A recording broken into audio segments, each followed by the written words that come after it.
PAS mana pernah kekal dengan rakan-rakan kan? Dengan 46 lekerat kan? Kalau kita tengok sejarah pun gitu. Jadi mungkin dia kekal dengan bersatu lah kot. Pun tengok. Tanda-tanda tu dah ada. Dalam diam-diam kan, kita pun tahu. Anwar Ibrahim berapa kali beritahu kita.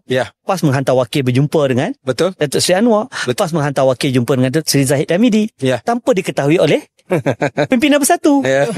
Sebab saya tahu siapa yang jumpa. Sebab orang yang sama buat kepada kami dulu. Dalam keadaan kita bersama Muafakat Nasional, di belakang boleh dijumpa dengan bersatu. Zaman Pakatan Rakyat dulu dia buat pada kami. You bayangkan, saya dalam mesyuarat majlis pimpinan Muafakat Nasional.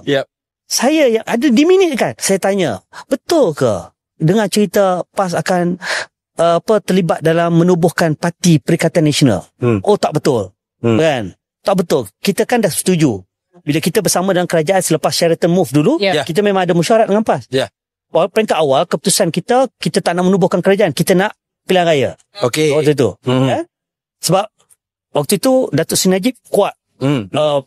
Tegas. Dia kata, no government will survive if it comes from backdoor. And so itu prinsip dia. Tetapi kan waktu itu tuanku kata tak boleh ada pilihan raya sebabkan faktor yang raja-raja tuanku Sultan Pahang waktu tu yang di Pertuan Agong, dia panggil bersama raja-raja. Waktu tu confuse sikit sama ada boleh atau tidak tuanku membubarkan parlimen kerana Perdana Menteri kan dah tak ada. Jadi nasihat. Siapa yang boleh nasihat? Yang tu ada lepas tu COVID pula.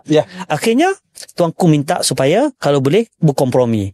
Itu sebab dalam mesyuarat penting di tingkat 39 UMNO, akhirnya saya ingat lagi Tok Guru Haji Adi kan?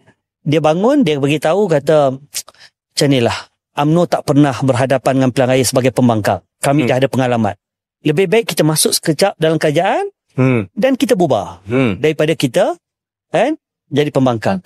Yang itu merubah pandangan semua kecuali Datuk Seri Najib. Datuk Seri Najib saja tak setuju sebab tu dia orang terakhir yang sign. Tapi pokoknya UMNO dengan PAS bersetuju masuk dalam kerajaan untuk sementara. Paling maksimum 6 bulan.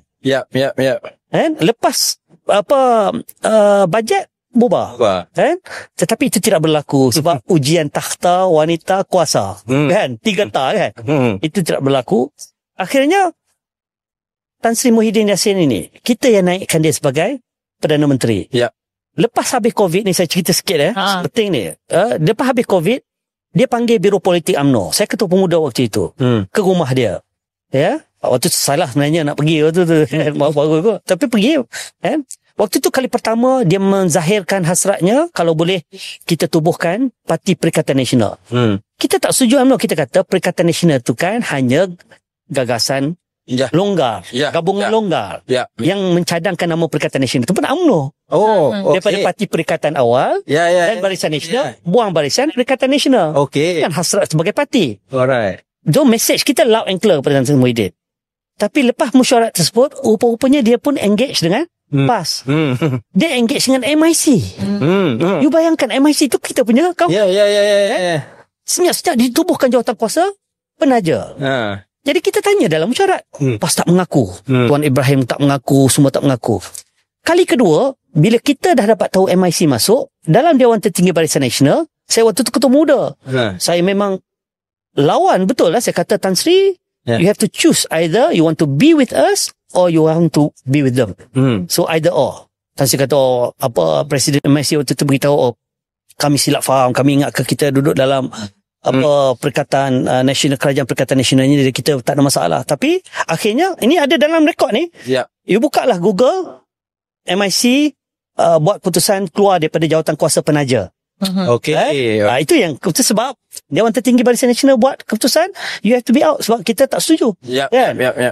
Kita tanya PAS dalam mesyuarat Muafakat Nasional. Macam mana PAS? Kita dengar you ada. Saya ingat kita Taqiyuddin duduk depan saya. Sudah-sudahlah ketua pemuda. Kan mesyuarat yang lepas kita dah buat penjelasan bahawa kita tidak akan sesekali melibatkan diri dengan Parti Perikatan Nasional, apatah lagi sebagai jawatan kuasa protek. Okeylah, so habis di minit. Apa yang berlaku? Pilihan Raya Negeri Sabah ubah saja, buat pengisytiharan PAS menyertai Parti Perikatan Nasional. Sebab apa? Sebab Perdana Menterinya adalah Tan Sri Muhyiddin Yassin. Dia boleh tikam belakang kita. Dia ada dalil tak? Ha? Dia ada dalil. Ada dalil dia. Semua ada dalil.